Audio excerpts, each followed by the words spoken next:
Last night, I had a dream. When I got to Africa, I had one hell of a rumble. I had to beat Tarzan's behind first for claiming to be the king in the jungle. For this fight, I've wrestled with alligators. I've tussled with a whale. I done handcuffed lightning and put thunder in jail. You know I'm bad. I have murdered a rock. I injured a stone, and I hospitalized a brick. I'm so bad I make medicine sick. I'm so fast, man, I can run through a hurricane and don't get wet. When George Foreman meets me, he'll pay his debt. That was Ali in '74 before the Rumble in the jungle against George Foreman. Ali, as you hopefully know, he won that fight, and his words were as memorable as his punches. And so was his political activism. Ali's funeral is set for Friday. It will be a public ceremony at a 20,000-seat basketball arena in Louisville, Ali's hometown. We already know the speakers. Ali planned this years before his passing. Bill Clinton, Bryant Gumbel, and Billy Crystal. They will be some of the people who will speak. Ali was perhaps the most influential athlete of the 20th century. You know, Dominic, it was said only two people in the world were known by one name here, and that was Pele and Ali. And Ali had a complicated history, but he was never just about the boxing. It was never just about the boxing, and at the same time, for many of us, the boxing was a big part of it. As a kid growing up in the South Bronx myself, where many of us did not have fathers, Muhammad Ali, when they would show his fights maybe, a month later on television, became a father figure. You have to understand, this was a black man that looked just like us. That was, frankly, putting white folks Dominic, in their place. You wish he was pretty. No, I mean skin color.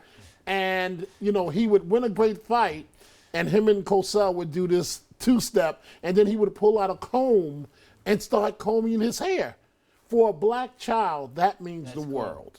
It means the world. It said, I heard a lot of people speak, and they said, Dominic, it was the first time a lot of them, of course, Dr. King and others, he was not the first or the only, but he was unafraid.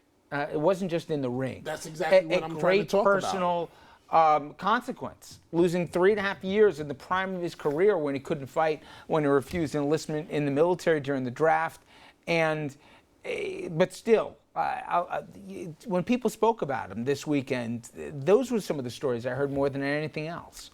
I had a conversation once with Joe Frazier, and even he had nice things to say about Muhammad Ali. Who was terrible to him. Right. But I'm talking about after they made up with each other. And we used to walk around as kids in the South Bronx referring to Muhammad Ali. We would sing Muhammad, the black Superman, because that's how we honestly viewed him. Cool. There was no one bigger than Muhammad Ali. And I don't mean this in an offensive way, but Muhammad Ali would put white folks in their place, plain and simple. You know, and we appreciated that.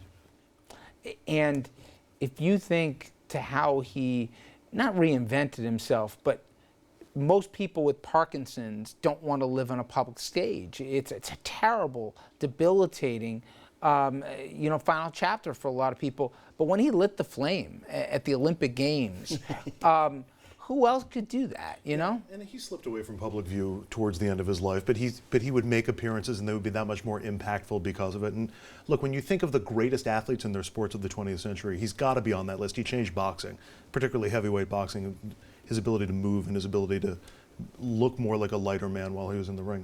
And then you think of athletes who actually had an impact on the society.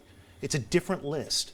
But Ali's on that list also. And he's one of the few, if maybe not the only one, who's on both of those lists. So to be the greatest, or arguably the greatest at your sport, and to change the face of America in the process, that's why, for anybody who doesn't remember or doesn't know, that's why so much is being made of his passing. You don't pay these guys enough. You know, he reminds me... I agree. No, I'm glad. Go ahead, yeah. He reminds me, agree with Andrew and Dominic, about the kind of guy he was. But his impact was akin to Jackie Robinson. Jackie Robinson was a phenomenal baseball player, but he also had a tremendously important impact on racial progress and racial justice in the United States.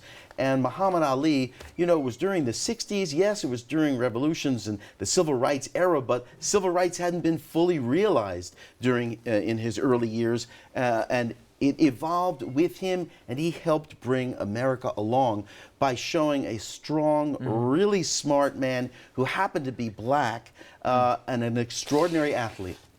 And as we said, Friday, there'll be a huge outpouring. As we said, it's interesting some of the people that he chose to have speak there. But amazing how many lives he touched in ways beyond, obviously, the ring. Gentlemen, thank you all very much. Good conversation tonight.